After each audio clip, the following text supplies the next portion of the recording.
Oi, pessoal, tudo bem? Aqui é Letícia. E, bem, antes de começar o vídeo, eu gostaria de, dizer que eu fiquei bastante tempo sem postar vídeo, realmente, mas eu tô aqui de volta, trazendo essa palavra e um trecho de um louvor aqui para vocês.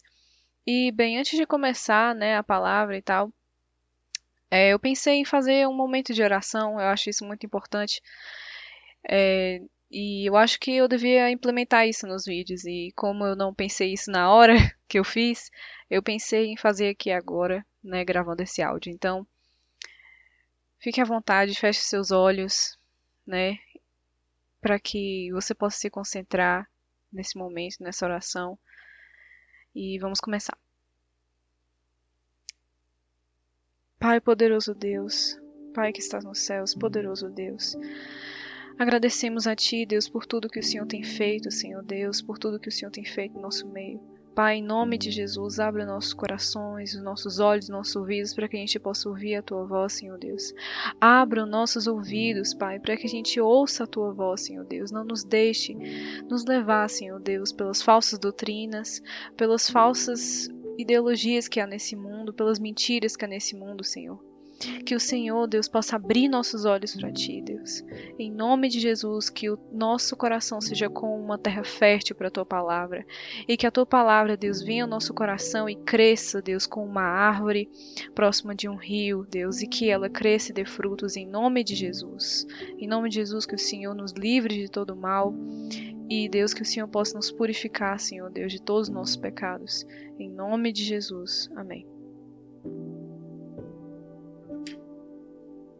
Eu vim aqui trazer para vocês mais uma palavra e também um trecho de louvor. Mas antes de tudo, eu queria dizer que essa palavra é o que Deus falou comigo essa semana e eu queria compartilhar com vocês.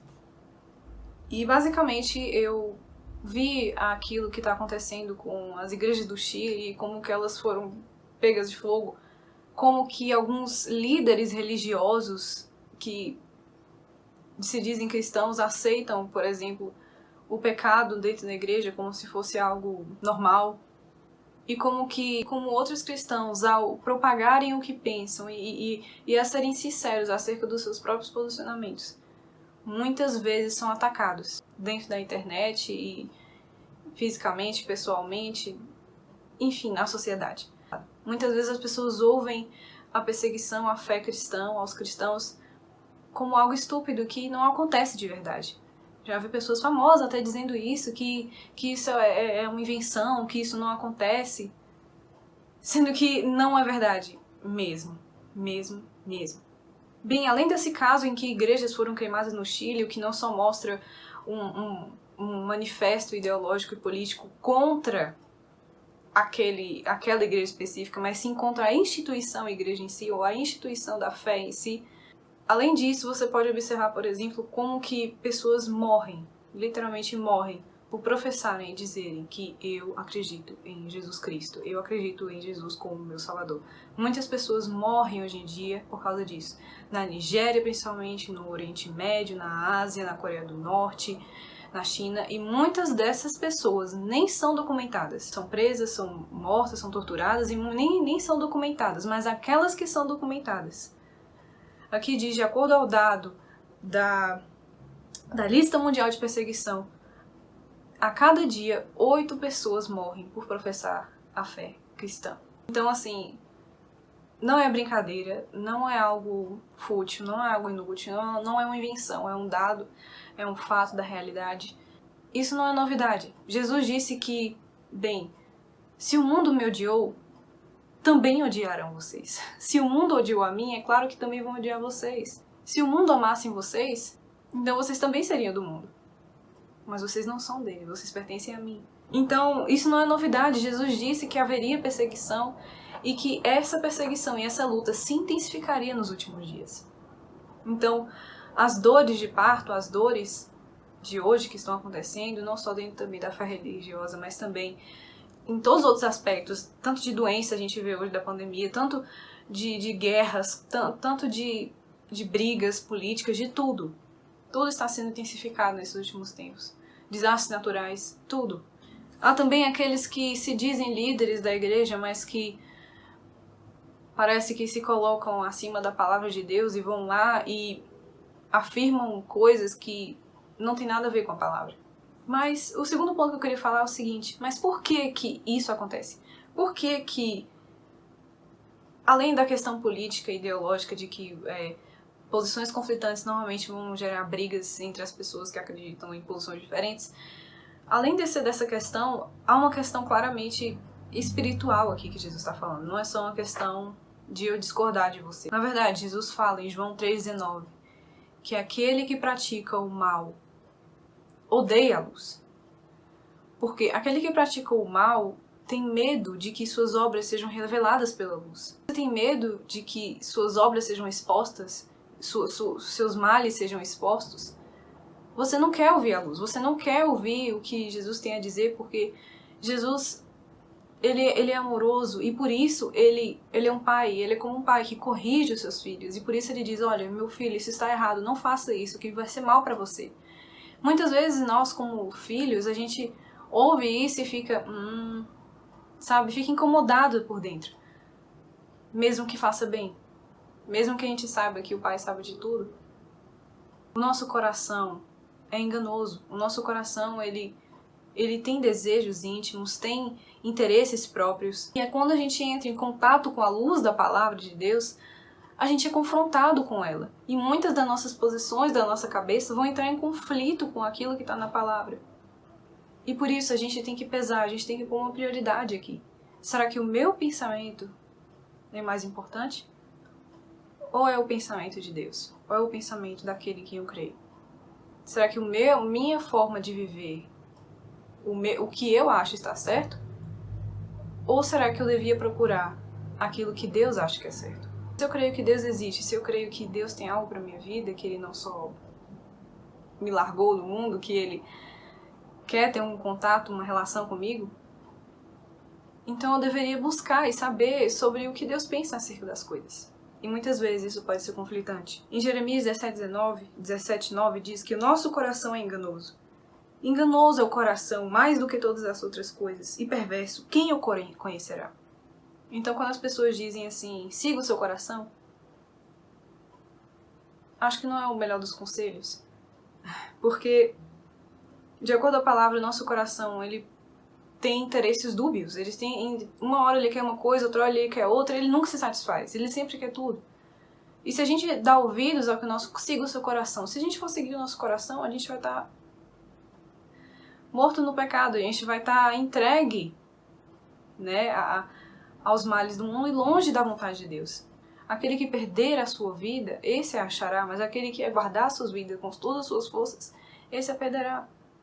Então, basicamente, quando nós colocamos nossos interesses acima dos de Deus, nós nos afastamos dele e da vontade que ele tem para nossa vida.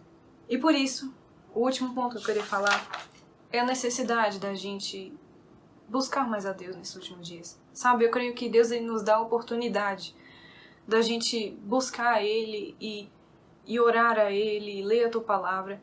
E principalmente nesses últimos dias em que a coisa está se intensificando e a coisa está ficando séria, eu vejo a necessidade da gente intensificar na oração, intensificar na busca pelo Senhor, né, e na leitura da Palavra. Pois isso não é só uma questão de como uma obrigação. Encare isso como um alimento espiritual. Se a gente ficar sem comer 1 ou 2 dias, isso pode ser mortal pra gente. Isso pode fazer muito mal para o nosso corpo. Da mesma forma, se a gente ficar sem beber a água da vida, que é Jesus Cristo, da mesma forma, se a gente ficar sem comer o pão vivo, que é a palavra, a gente pode acabar morrendo. A gente pode... Quando a tentação vier, quando a luta vier, quando a perseguição vier, a gente não vai estar preparado. Então vamos aproveitar esse tempo que a gente está, né, em casa e tudo. Eu sei que algumas pessoas estão tendo que trabalhar, mas independente da situação, que a gente dedique tempo ao Senhor. O que tem te atrapalhado na vida com o Senhor? O que é aquilo que tem te afastado de Deus?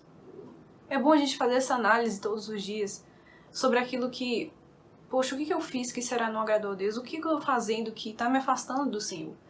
Não só numa questão de obrigação religiosa, não é isso. É uma questão de que se eu me afastar dele, eu vou estar exposta. Se eu me afastar dele, sabe, o inimigo vai vir com força, e vai vir com tentação, e vai vir com luta. E eu vou estar despreparada, entende? Então, somente dentro da vontade de Deus que a gente vai estar protegido por Ele. Então é necessário que a gente busque a purificação e a santificação do Senhor. Pois como a palavra diz em Romanos 6:23, pois o salário do pecado é a morte eterna, a condenação.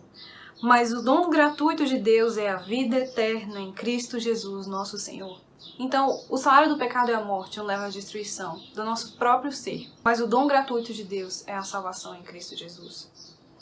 Então, qual é a saída para tudo isso? Qual é a saída para a perseguição? Qual é a saída para as lutas? Qual é a saída para as dores? Qual é a saída para o pecado? É através do arrependimento, que significa metanoia, ou seja, mudar de rota, mudar de caminho, mudar de perspectiva, e confiar na salvação e no amor e na misericórdia de Deus. Em 1 João 1:9 diz assim: portanto, se confessarmos os nossos pecados, Ele é fiel e justo para perdoar os nossos pecados e nos purificar de toda injustiça. Deus é fiel e justo, meu irmão. Não acredite na mentira de Satanás de que você não tem mais volta, de que eu já pequei, já fui longe demais. Não, Deus não vai querer ouvir minha confissão. Deus não vai querer, se aproximar de mim. Nossa tendência quando a gente peca é se afastar do Senhor. Mas daqui Deus está falando o contrário. Se confessarmos nossos pecados a Ele, Ele é fiel e justo para perdoar os nossos pecados e nos purificar de toda injustiça. Então se achegue a Deus. Se achegue a Deus e fale para Ele quais têm sido os seus erros e como, e de maneira conjunta com Ele, fazer para superar essas mazelas, superar isso que você está vivendo. Então a única forma de lidar com a perseguição, a única forma de lidar com esses problemas é através de Jesus Cristo. Não há outro caminho, não há outra forma. Ele é a salvação e Ele é o caminho. Então é isso que eu queria trazer aqui de palavra para vocês. E antes de finalizar, eu queria trazer um pouco de um louvor. É muito bonito. Eu recomendo que todo mundo cante nesses tempos difíceis.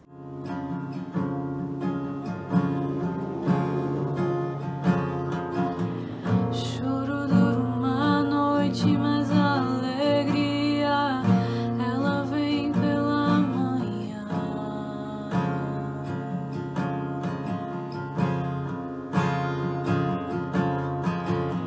Choro dura uma noite, mas a alegria ela vem pela manhã.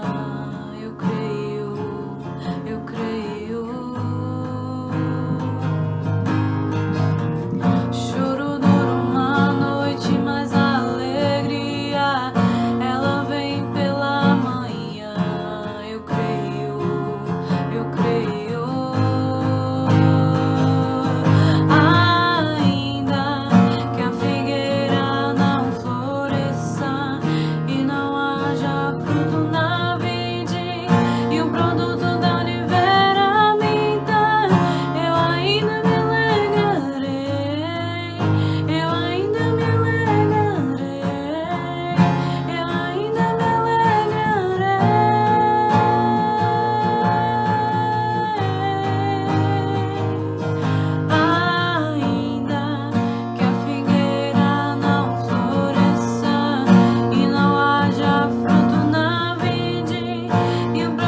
isso, gente. Muito obrigada por todos que assistiram até aqui. Se você gostou, deixe o seu like aí. Não se esqueça de comentar aí nos comentários o que você achou do vídeo, se tem algo a melhorar, né, se tem algo a acrescentar.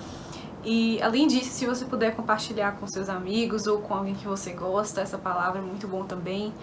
E é isso. Muito obrigada, sério, pelo apoio que vocês me dão. E é isso. Obrigada. Fiquem com Deus.